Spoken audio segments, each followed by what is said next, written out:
Amados irmãos e irmãs, paz e bem. O Evangelho para esta quarta-feira é Marcos capítulo 1, versículos de 29 a 39. E Jesus andava por toda a Galileia, pregando em suas sinagogas e expulsando os demônios. Vamos ao Evangelho. Naquele tempo, Jesus saiu da sinagoga e foi com Tiago e João para a casa de Simão e André. A sogra de Simão estava de cama com febre, e eles logo contaram a Jesus. E ele se aproximou, segurou sua mão e ajudou a levantar-se. Então a febre desapareceu e ela começou a servi-los. À tarde, depois do pôr do sol, levaram a Jesus todos os doentes e os possuídos pelo demônio. A cidade inteira se reuniu em frente da casa. Jesus curou muitas pessoas de diversas doenças e expulsou muitos demônios. E não deixava que os demônios falassem, pois sabiam quem ele era. De madrugada, quando ainda estava escuro, Jesus se levantou e foi rezar num lugar deserto. Simão e seus companheiros foram à procura de Jesus. Quando o encontraram, disseram: "Todos estão te procurando." Jesus respondeu: "Vamos a outros lugares, às aldeias da redondeza. Devo pregar também ali, pois foi para isso que eu vim." E andava por toda a Galileia, pregando em suas sinagogas e expulsando os demônios. Palavra da salvação, glória a vós, Senhor.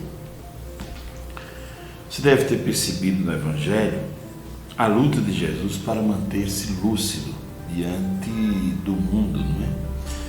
Porque Jesus começa a ficar famoso pelas obras que realiza, não é? E veja que no final do texto ele diz: "Todos estão te procurando." Mas a lucidez de Jesus vem justamente da comunhão dele com o Pai, não é? Diz o texto que ele levantou-se de madrugada ainda, quando estava escuro, e foi rezar num lugar deserto, para manter-se lúcido num mundo como o nosso também, cheio de loucura, de fantasias, não é? E Jesus é este homem lúcido. Mas vamos ao começo do texto.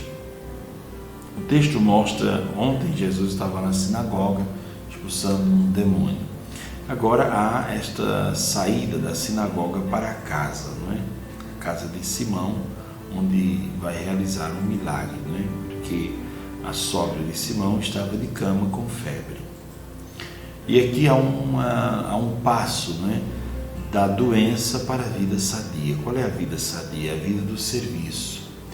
É servir ao próximo. Uma vida que é, digamos assim, encapsulada em si mesma. Uma vida que é fechada em si mesma, sem pensar em servir e ajudar o próximo, é uma vida que não encontra sentido.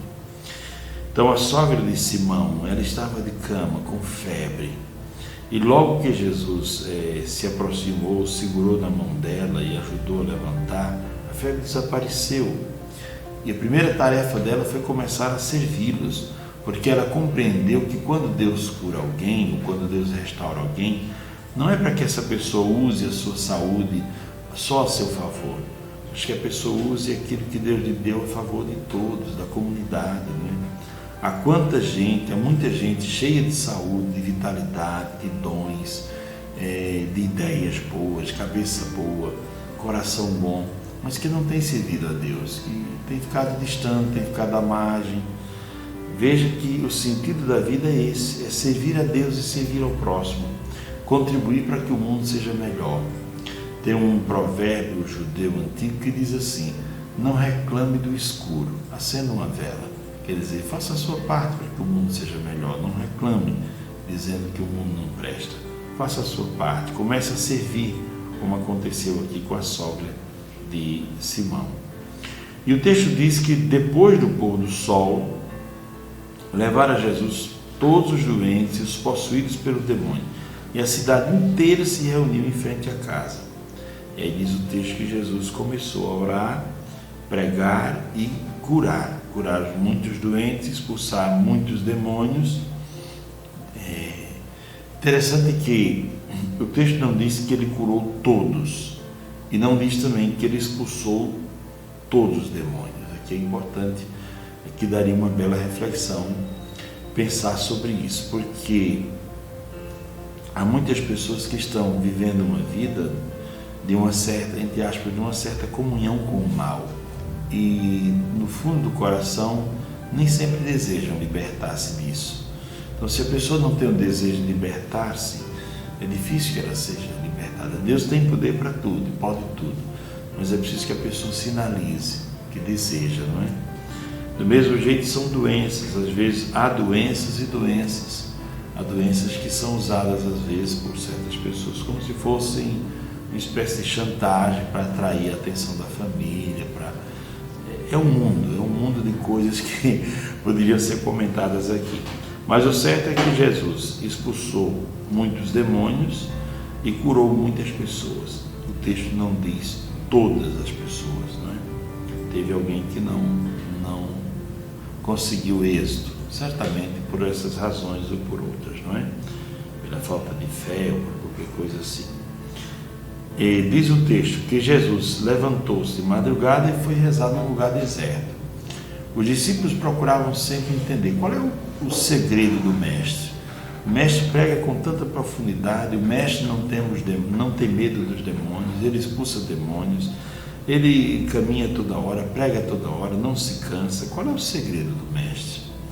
E o segredo está aqui, na vida de oração, na vida contemplativa, no sair de madrugada, no escuro ainda, para conversar com o Pai. Aqui está o segredo de tudo que Jesus faz. E eles dizem: todos estão te procurando, Senhor. E Jesus, com muita lucidez, ele diz: olha, vamos embora agora.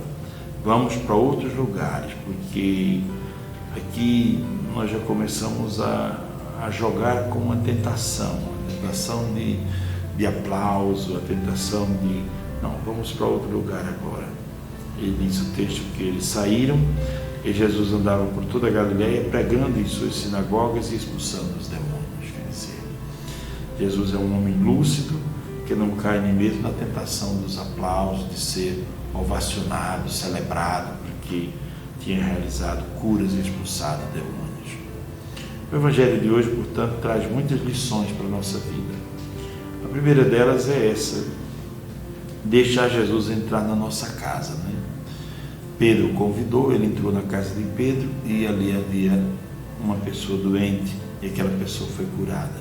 Então, quando Jesus entra na nossa vida, ele entra para consertar as coisas, entra para colocar as coisas no lugar. Então, nós devemos sempre pedir: Jesus, entra na minha casa, como se diz naquela música, entra na minha vida, mexe com a minha estrutura, mexe com a minha vida, sara minhas feridas, mas não é só isso, me converte, me ensina a ter santidade. Eu quero viver de um modo diferente. Entra na minha casa. E depois, essa percepção dessa lucidez de Cristo, não é? Essa lucidez de Cristo e esse querer do ser humano. É preciso querer, é preciso dar o passo e dizer: Senhor, estou aqui. Deus está sempre de mãos abertas, mas nós precisamos dizer: Senhor, eu quero que a Tua vontade se realize em minha vida. Eu desejo a todos um ótimo dia. Abençoe-vos o Pai, o Filho e o Espírito Santo. Amém. Paz e bem.